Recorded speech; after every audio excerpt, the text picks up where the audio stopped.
Welcome to the Dad Podcast. Welcome to another episode ya The Dad Podcast by Morio Don the Dad. First of all, nataka kusema thank you kwa wale wamekuwa wakiwatch hizo videos, wale wamekuwa wakisubscribe. Numbers naona zina grow steady and slowly moving. At least for me, hiyo inanimotivate na the lessons pia na take na hii page venye inaendelea ikigrow. Hii life by this sidhani kuna kitu easy. Na ukifeel kitu ni easy, unafaa ujiulize a few questions kama ni how sustainable will it be in future. Kwa sababu for one episode I will not lie, ile kazi inaendanga and even one like, one subscribe ni a big deal, ni una feel appreciated. Then you meet people mahali uko job ama uko just on your normal day, wanakuambia nasikizanga content yako, endelea, keep on, una grow na ulianza hivi sasa uko hapa. Very motivating. So as always, subscribe to our page YouTube, The Dad Podcast. So episode ya leo nataka ikue short and sweet kama kawaida. Nataka kuongelea about communicating with your children ama communicating with your child. It's a topic that kwa surface inaweza kaa ni kitu tu normal tunaongeleanga. And inaweza kaa ni kitu normal tunaisema kwa sababu tumefanya communication hata within ourselves, among ourselves kukuwa normal. Unajua, we bora umetoa kile unataka kusema, it doesn't matter kile mtu ana reply.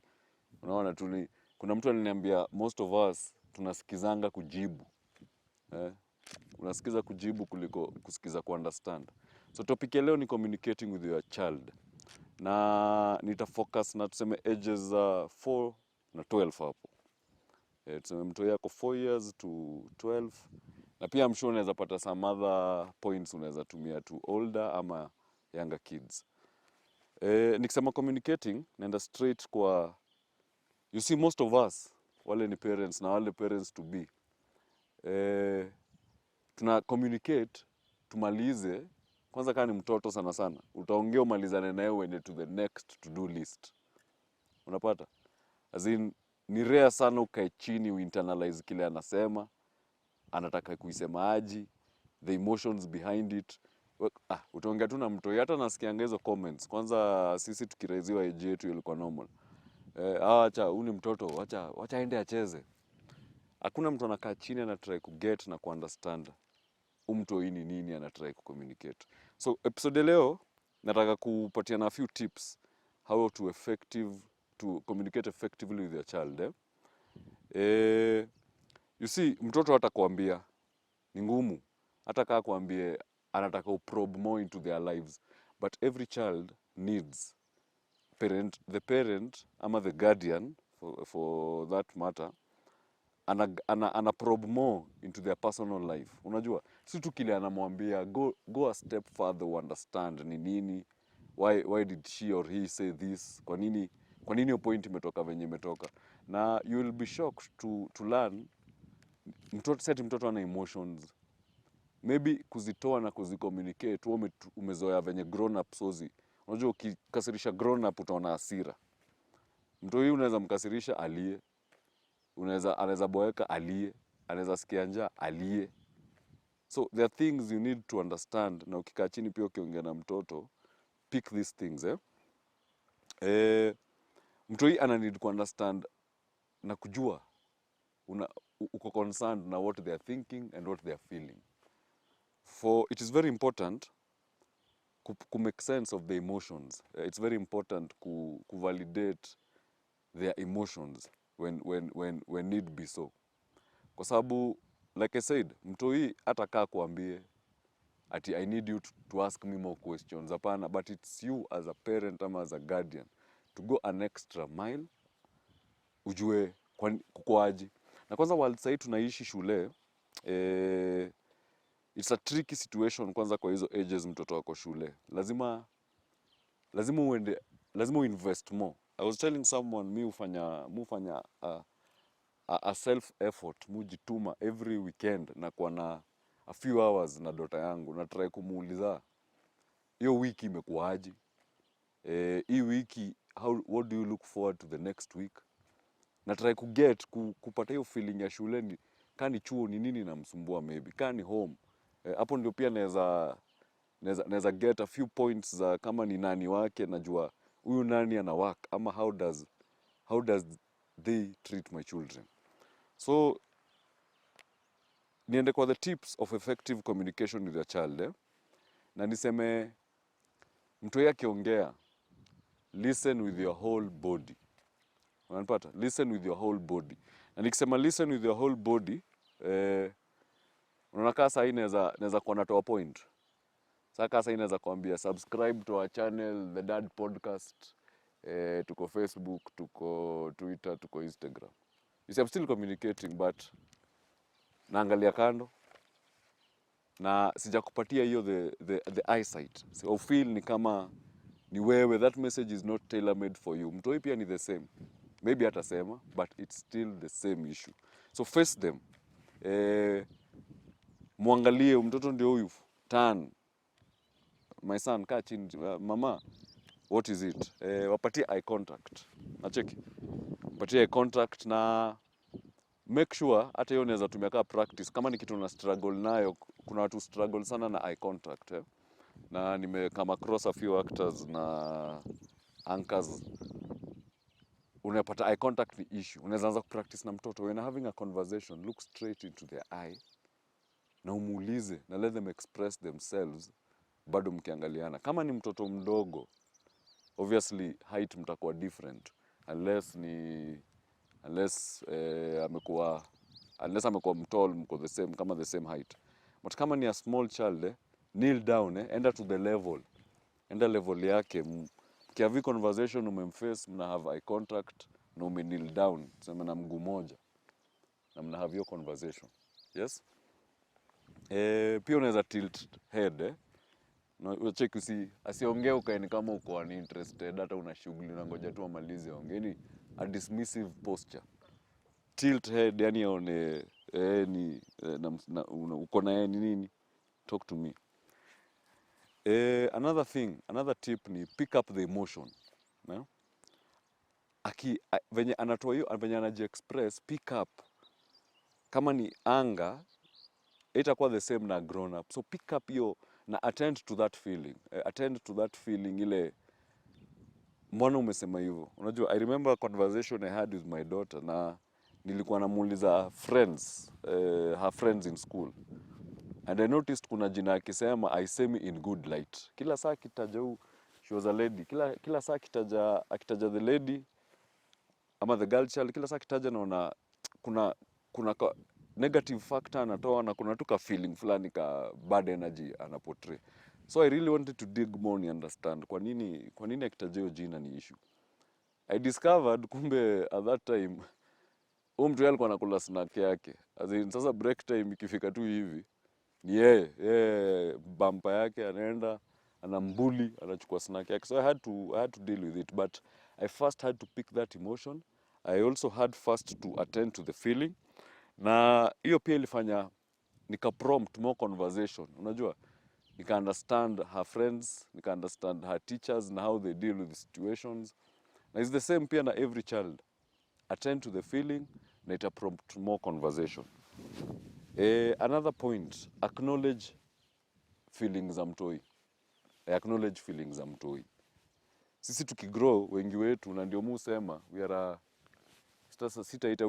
are a healing generation. Kuna mtu aliniambia kwa comments nacho kusema damaged generation. We are a healing generation. Sisi, in most cases, feelings hazikuwa zinakuwa acknowledged. I think the only feeling mimi naweza sema ilikuwa well acknowledged ni njaa. Yani ile nikiwa na njaa unapewa tu food, hiyo sikuwa ikosa. Lakini any other thing, hiyo ilikuwa hard. We deal with your situation. And it's the same thing, acknowledge feelings za mtoi. At any point, don't try and assume ati juu ni mtoto ana feelings. Zizi. Empathy ni kitu key sana kwa life. Empathy as a parent. As a parent, na kama unapanga kukua one, empathy ni kitu lazima utajifundisha kuwa nayo. Empathy ni a situation. I remember, this is a very funny story. I remember my firstborn. Kuna age alifika. Sasa ile ameanza kuweza kufungua fridge, kutoa kitu. Kuna siku manze nimetoka tu shughuli mahali, nimetoka job, nimebaika baga kangu na tuchipo. Nimeingia keja, nimenawa, nimepiga shower, nimekaa chini, sasa ni kurarua. I did not finish the meal. Na sasa sisi tulikuwa tumezoea mimi na mama yake, sasa sindikia kitu kwa fridge ni yangu. So nikaacha baga yangu ka half, kaacha ka drink kangu ilikuwa ka milkshake ka cold. Nikaenda nikadoze. Manze kuamka 6 ndio ilikuwa the first thing ilikuwa kwa mind yangu. Ile milkshake ile baga. Manze nikaenda kwa fridge. Napata mtu yeye alitoa, akaipiga bite na akapea paka. Nilikuwa for I remember the first feeling ilikuwa ile sasa nani huyo? Then it hit me. Ukisha kwa parent kwa kila hesabu unakuanga number 2 ama number 3. Kwa sababu hiyo ndio inaitwa empathy. Empathy ni kujali kile watu wana feel na kile watu wana experience before ujali about your own self. It's a very tough. I think you unaweza fanya a specific topic about it. It's a very hard thing. It comes with time. Na hata mimi saa hii nikisema as a parent, siwezi sema niko nayo to perfection, bado na improve each and every day. So back to the point, acknowledge feelings za mtoto na empathy ni key sana. Empathy pia itafanya uweze kuvalidate feelings za mtoto.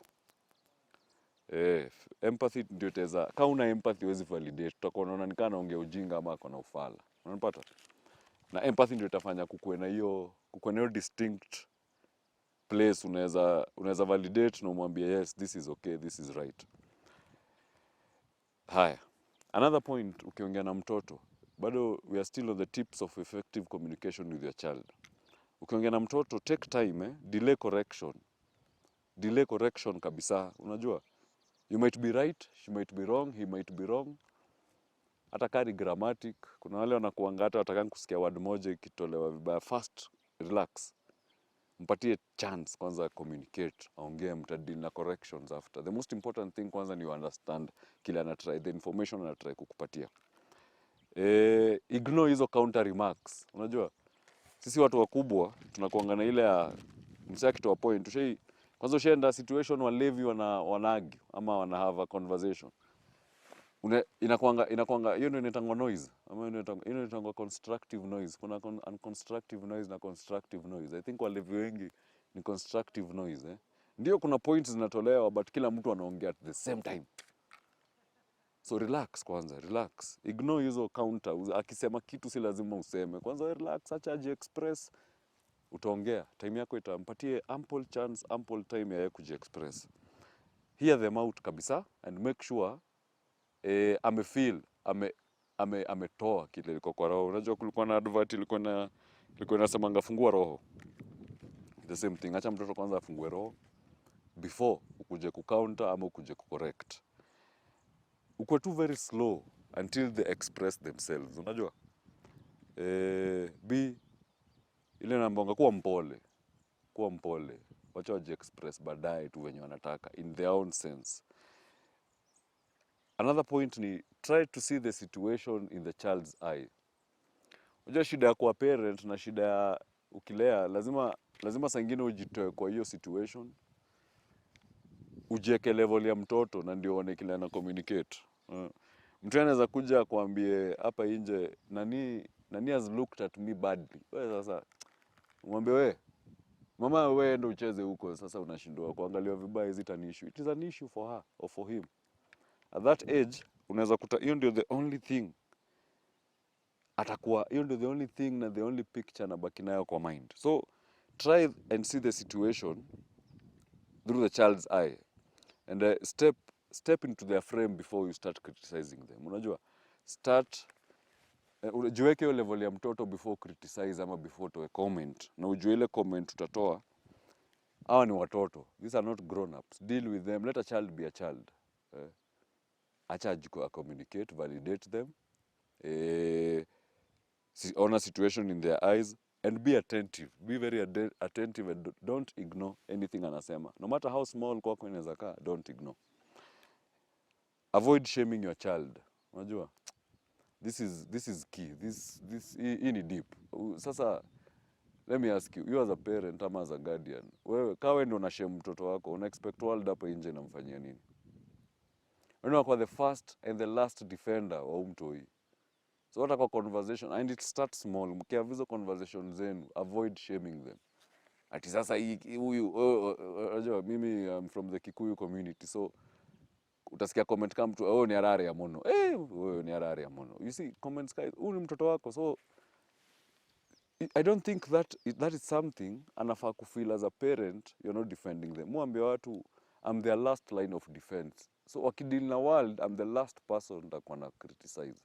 So don't shame your child at all. Hiyo kwanza avoid it at any given point. Deal na situation different. Kama una need ku advice, but don't shame them. Kwa sababu a child does not know how to correct being defective.